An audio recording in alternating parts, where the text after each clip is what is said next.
ang kalusugan, kaligtasan at kalayaan ni Tatay Digong. Alam ko mga politiko, nakikinig kayo. Konsensya naman kayo. 6 na taon kayong minahal ni Tatay Digong. Pinansin kayo, minahal kayo, pinaglingkuran kayo. Sana naman, huwag niyo na mangayaan. Kasabi ko nga, makakatulog na ba kayo sa gabi? Nakikita niyo si Tatay Digong ngayon doon. Sipin niyo, September. 6 na buwan. 6 na buwan. Kaya alam niyo, kwento ko lang po sa inyo ang huling balita ko kay Tatay Digong. Matagal kaming magkasama. Alam niyo, higit pa sa tatay ang turing ko sa kanya. 1998, una po akong nanimbihan sa kanya. Hanggang 2022, kahit senador na po ako, sinasamahan ko siya hanggang sa huling araw ng kanyang termino. Sumama po ako hanggang makauwi siya sa bahay niya noong June 30 of 2022. Alam ko yung hirap na niya. Halos hindi na lang makasuot ng medyas. Sinong mag-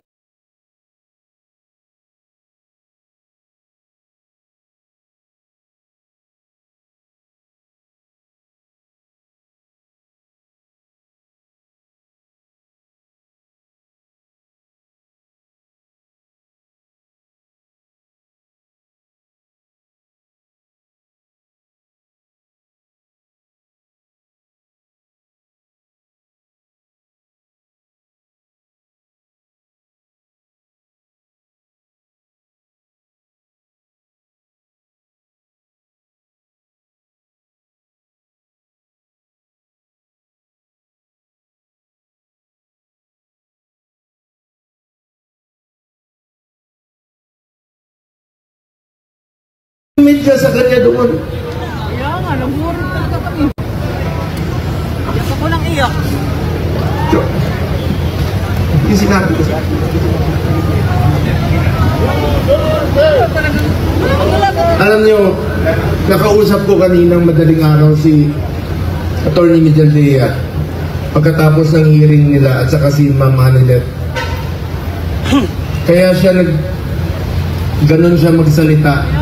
Dalawang dahilan, maaaring nag-a-adjust sa oras, at ang pinakamasakit sa lahat, yung sinabi sa akin ni Atty. Mijaldea na hindi binibigay sa kanya yung gamot niya.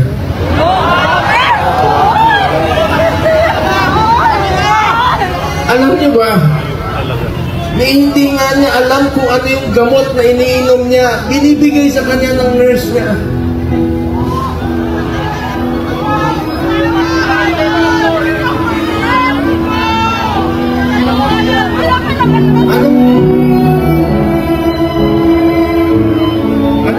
Anong gusto nilang gawin kay Tatay Digong? Kung kaya nilang ipadala si Tatay Digong doon, gawan nyo ng paraan paano siya ibalik dito.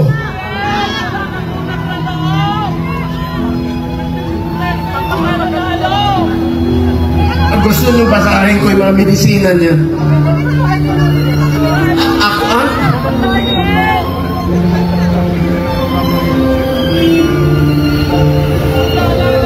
Minsan nagtitwitch yung kamay niya, sabi ni Bingbong Kakon.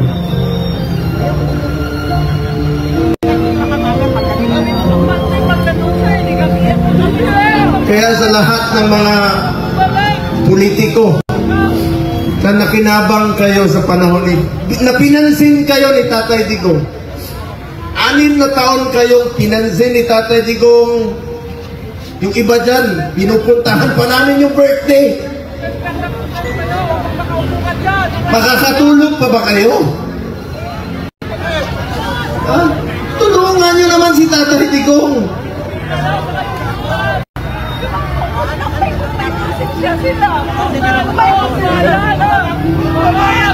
Alam nyo, hindi naman tatakas si Tatay Digong.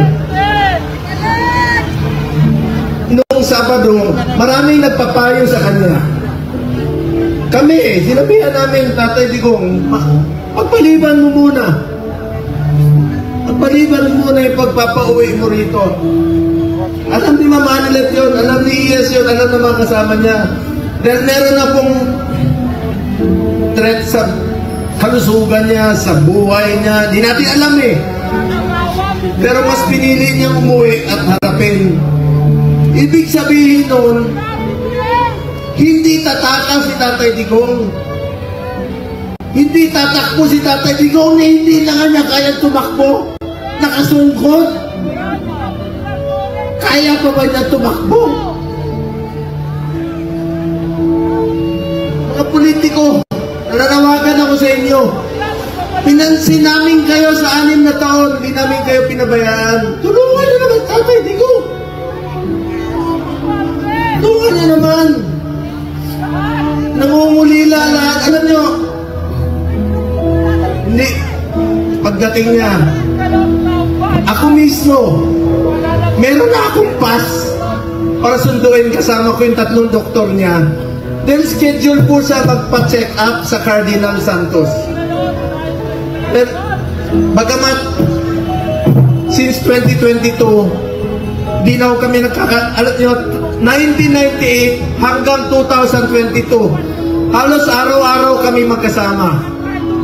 360 days out of 365 days magkasama kami. Noong 2022, may trabaho na po ako bilang senador, hindi na ako nakasama sa kanya.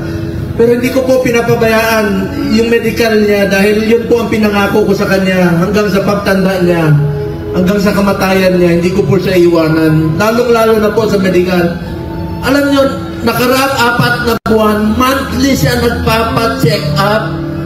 Yung dinidrip po siya. You may check with the doctors. I-check niya sa hospital. Sinasamahan ko siya doon. Dinidrip siya para umaba ang kanyang buhay. Scheduled sa March 12. Pero ngayon, pati gamot ipagkakait. Sinong mananagot niyan pag may nangyari kay Tatay Digong?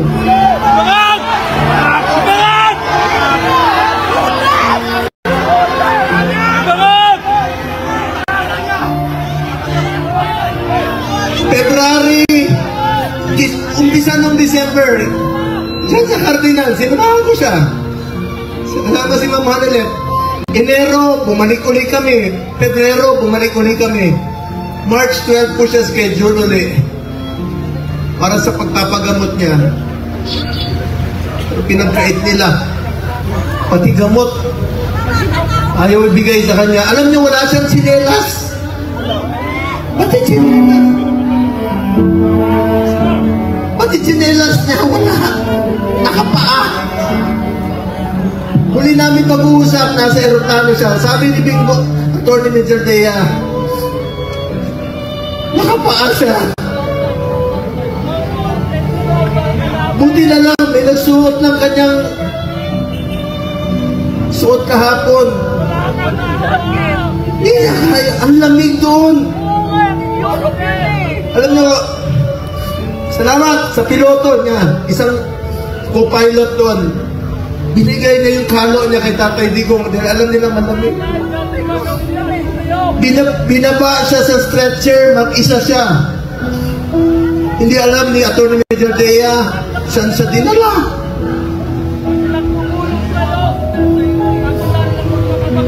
Alam ko nangungulila kayo, nakausap ko si Kitty kahapon. Alam niyo, bilib ako kay Kitty. Sa murang edad na 20, dapat hindi siya kasama sa politika.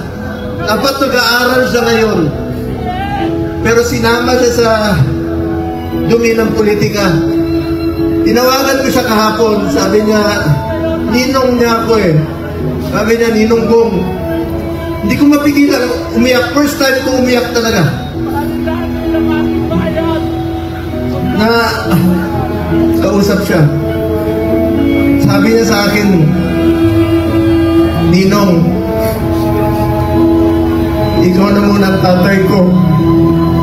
Wala na akong tatay. Sa murang edad, pero matapang si Kitty ha. Sobrang tapang ni Kitty.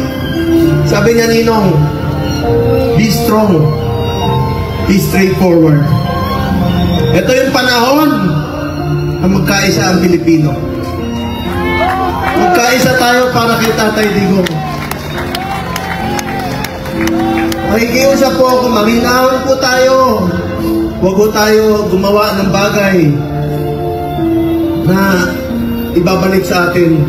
Mga Pilipino, magkaisa po tayo para kay Tatay Digong. Importante muna ang kalusugan, kaligtasan, at kalayaan ni Tatay Digong. Alam ko mga politiko, nakikinig kayo. Konsensya naman kayo. 6 na taon kayong minahal ni Tatay Digong. Pinansin kayo, minahal kayo, pinaglingkuran kayo. Sana naman, huwag niyo na mangayaan. Kasabi ko nga, makakatulog na ba kayo sa gabi? Nakikita niyo si Tatay Digong ngayon doon. Sipin niyo, September. 6 na buwan. 6 na buwan. Kakayanin kayo ni Tatay Digong yun. 6 na buwan. Ang pag-aantay niya. Kung tayo nga, maalala ko nung presidente siya, marami kaming pinauwi na OFWs. Sa totoo lang, kami, ako mismo, sa Bahrain, meron isa dyan, kasintensyahan po ng death sentence. Ginawa namin ni Tatay Digong ng paraan, sumulat sa King, sa Saudi. Hanap kami ng mga kaibigan na tumulong sa blood money para makalaya. So, ibig sabihin, Pilipino yan, gusto natin makabalik dito, gagawin natin ang lahat ng paraan. Ito, bakit baliktad? Bakit ay pumayag? Bakit sila pumayag na ang taong nagmahal sa atin, minahal tayo, pinaglingkuran tayo? Sa totoo lang, ayaw naman yung tumakbo eh. Dahil sa inyo, ginawa niya po yun. Ito bang kabayaran sa ginawa niyang pagsasakripisyo, pagmamahal at paglilingkod para sa bayan?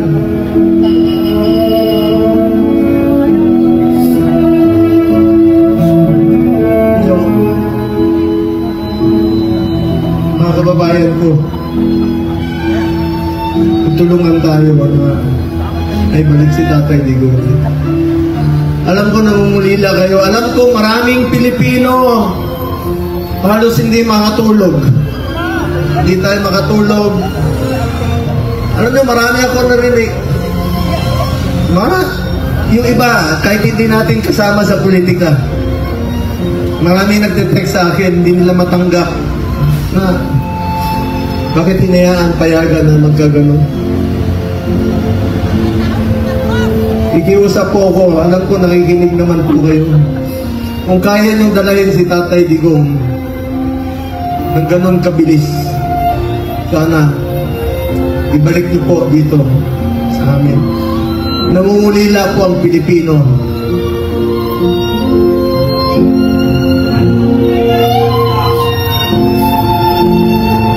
Sa mga kapatid ko Muslim, sa lahat, Basilan, Holo, Zamboanga, sa Mindanao, salamat sa inyong suporta. Mga FW, alam ko wala kayong tulog. Salamat sa inyong pagmamahal kay Tatay Digong.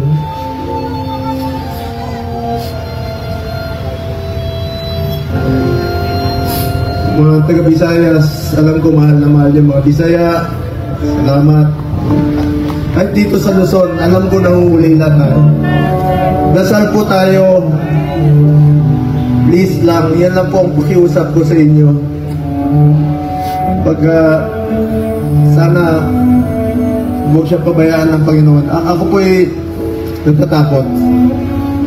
Natatakot sa kanyang kalagayan. Sanay po siya na inaabot sa kanya ang lahat. Damit, pagkain, itong medisina po.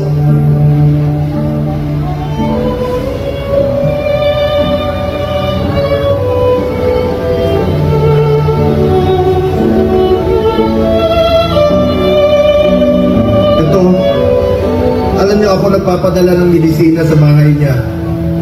Linggo-linggo yan.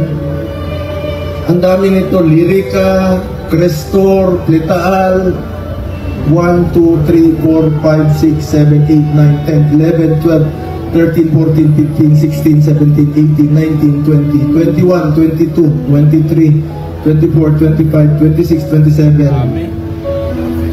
27 na gamot. Sinong mag-aabot sa kanya? Meron siyang, totoo yung, meron siyang oxygen concentrator. Dahil dun sa Buerger's disease niya na 80 years old, kukulong na po sa banyaga.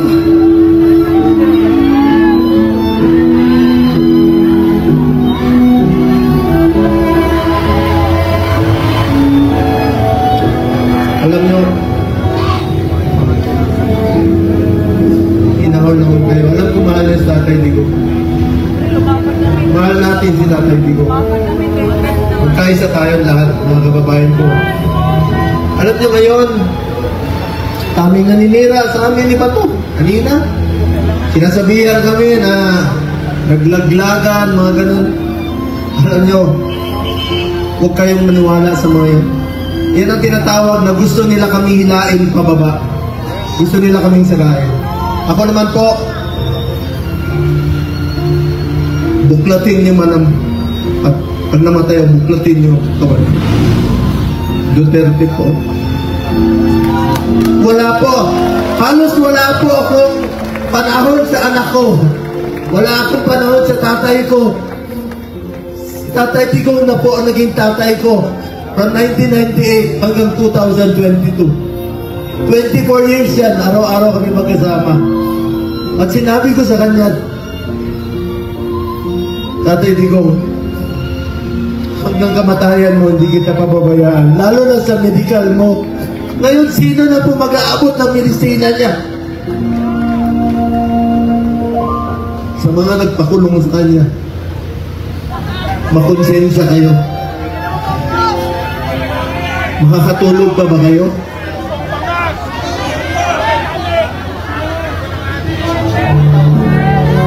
Para nyo kaming kinunan ng Ama.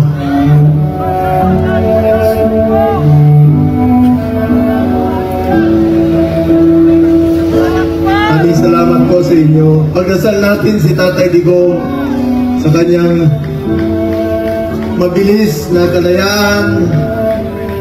Pagdasal natin ang kanyang kalusugan. Sa totoo lang po, yun po ang aking kinakatakot, ang kanyang kalusugan. Sa totoo lang po. Sa totoo lang po. Kung kakayanin niya ba? 6 na buwan? Pagkakain mo yung medisina?